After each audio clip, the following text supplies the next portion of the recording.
events. And so, it takes Hurricane Harvey to see, wow, this is the third 500-year storm we've had in the last 5 years. What's going on here? So,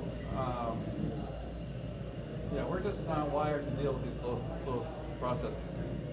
The other thing is, how many of you can smell CO2? How many of you can see it, or hear it, or touch it? Doesn't seem very threatening, does it? Methane works better. Methane you can't smell either. Oh, darn. But some of the accompanying gases you can. They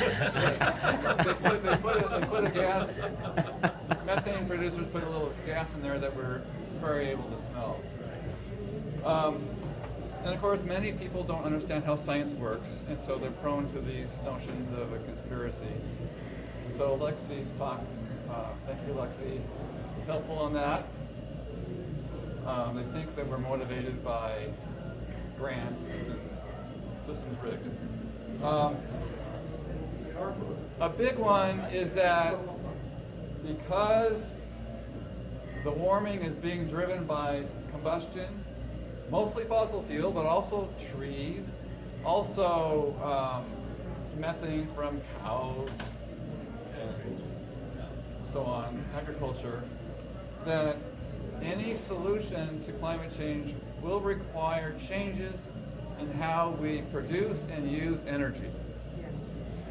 Isn't that economy? Isn't that economy? Yeah. That has huge implications for our economy. Right. And most people cannot conceive of a world without fossil fuel-based energy. And to Bob's point, getting off of fossil fuel will require change, and people are resistant to change. Even if it's not painful, it's still a nuisance. Now, there are, of course, some people who are heavily invested in fossil fuel. They extract it from the ground, and they make a lot of money off it. And there are a lot of people who are heavy users of fossil fuel. Truck drivers and farmers and airplane pilots, they use a lot of fossil fuel, and their livelihood feels threatened by calls to get off of fossil fuel. You have a question or comment? How many people would have to die? We eliminated all fossil fuel right now. How far would the Earth's population have to drop? So the question is, can we get off of fossil fuel without people dying? Another question is, how many people are dying because we're using fossil fuel? Not as many as would die if we smell. It depends on how we do it. So we're going to talk about that. Upton Sinclair, he's a writer, he once wrote that it's difficult for someone to understand something if their salary depends upon them not understanding it.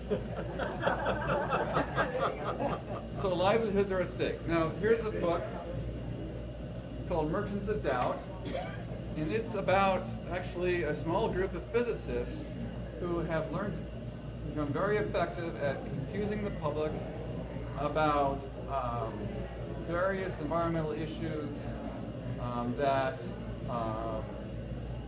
have some bearing on the livelihoods of some people.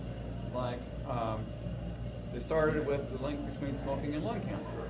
They were very effective at confusing the public about that link, and they had the support from the tobacco industry. But they applied their techniques also to the ozone hole, and to acid rain, and now to climate change.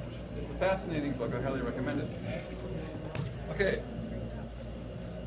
So now there's also this big assumption that most people make, that any solution to climate change is going to hurt the economy, and it's going to increase the size